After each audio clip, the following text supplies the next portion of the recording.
मेरी, कुठे आहेस तू? काय केलंस इथं? हे सगळं काय आहे मेरी? मला वाटलं तू उद्या येशील आणि तोपर्यंत मी हे आरामात आवरणार होतो. मला ते काही सांगू नकोस. मला आत्ताच हे व्यवस्थित करून हवंय. हा सॉक तर किती घाणेरडा आहे.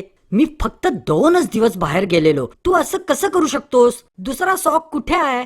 हा इथे आहे. नाही, हा इथे आहे. नाही थांब, मला नक्की माहिती आहे. हा इथेच आहे. हा सॉक नाहीये मिरी. सॉरी तिरी, मला नाही सापडत. बाप रे, हे घरच इतकं घाण झालं आहे तर कम्प्युटर किती घाण झाला असेल. सीडला यायला आणखी काही दिवस आहेत, हे बरं आहे. कम्प्युटर ना, तो खूप हळू चालतोय. मी जास्त वापरही नाही केला त्याचा आणि काही डाउनलोड सुद्धा नाही केलं, तरी पण सारखं डिस्क इज फुल असं लिहून येतंय. मला वाटलंच तसं. मिरी, थांब. तुला नीटनेटकेपणाचं महत्व पटवून द्यायला हवं आणि त्याचबरोबर कम्प्युटर साफ ठेवायचं महत्व सुद्धा. खरंच? म्हणजे मला हे सगळं साफ करावं लागणार नाही? हे तर सगळं तुला साफ करावं लागणार. मी फक्त तुला कम्प्युटर नेटनेटका कसा ठेवायचा आणि साफ कसा ठेवायचा ते दाखवणार. ठीक आहे, जशी तुझी इच्छा. मागच्या 2 दिवसांमध्ये तू वेगवेगळे कपडे घातलेस, नवीन वस्तू विकत घेतल्यास, चिप्स, चॉकलेट आणि चीज खाल्लंस, चित्रपट पाहिलेस आणि खूप काही केलंस. म्हणजे काय झालं? तू खूप अनावश्यक वस्तू जमवल्या. तू चॉकलेट खाल्लंस की त्याचं रॅपर काहीच कामाचं नसतं. त्यामुळे तुझ्याकडे भरपूर अनावश्यक वस्तू जमा झाल्या आणि त्याचमुळे घरात पाऊल ठेवायला जागाच नाही राहिली.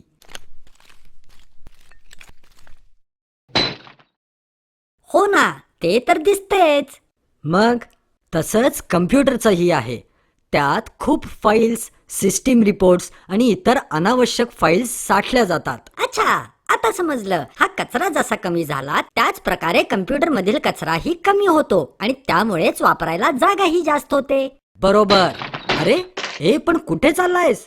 या झाडूने कम्प्युटर मधील अनावश्यक फाईल साफ करायला. अरे थांब, ते तसं होणार नाही मिरी. इकडे ये, मी तुला सांगतो. हे बघ, इथं फक्त तुला कालांतराने क्लिक करावं लागेल. हे इथं जायचं, त्यावर क्लिक करायचं आणि तुला साफ काय करायचं आहे ते निवडायचं.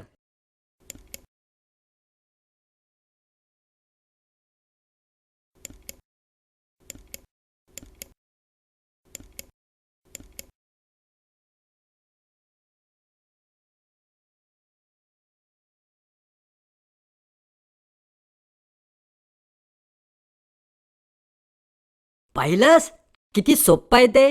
अच्छा, म्हणजे तू इतक्या सोप्या पद्धतीने साफसफाई करायची आणि मी इतके कष्ट करून? बरोबरच आहे. तू घाण केलीस, मग तू साफ करायची. आणि हो, इथं मला आणखी एक गोष्ट तुला सांगायची आहे. आता ते काय आहे? त्यासाठी तुला आधी माझं इंग्लिशचं पुस्तक, काळे शूज आणि माझी काठी, आणि तेही लगेच आणावं लागणार.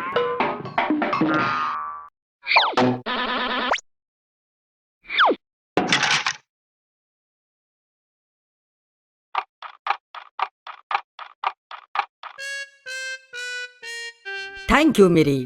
पण तुला माहितीये यासाठी किती वेळ लागला ते? आय एम सॉरी तिरी, मला काही व्यवस्थित सापडलंच नाही. एक शूज होता तर दुसरा नव्हता.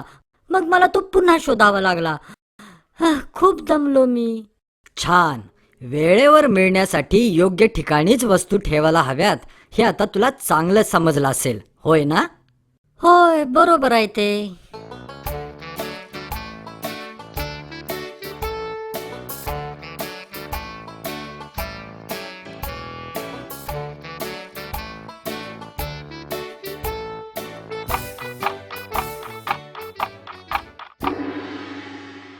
तू कधी पाहिलंस का की माझी पुस्तकं, खायच्या वस्तू, कपडे, शूज कसे व्यवस्थित ठेवतो ते? यामुळे मी कुठली वस्तू कुठे ठेवली आहे ते लवकर समजते आणि मला जेव्हा एखादं पुस्तक हवं असेल तेव्हा मी फक्त पुस्तकांच्या ठिकाणीच पाहतो, दुसरीकडे कुठेच नाही. हो तिरी, मी सगळ्या वस्तू व्यवस्थित ठेवायला हव्या होत्या.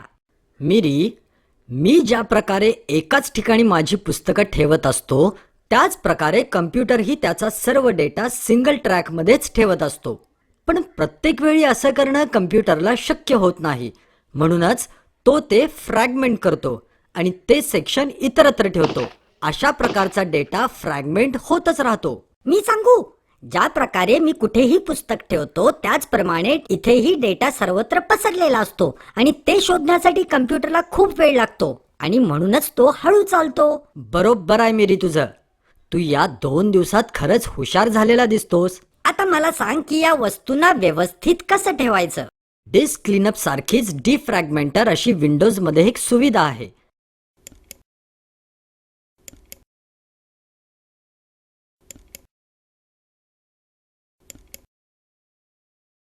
तुला फक्त हे सिलेक्ट करून इथं क्लिक करावं लागेल आणि मग झालंच.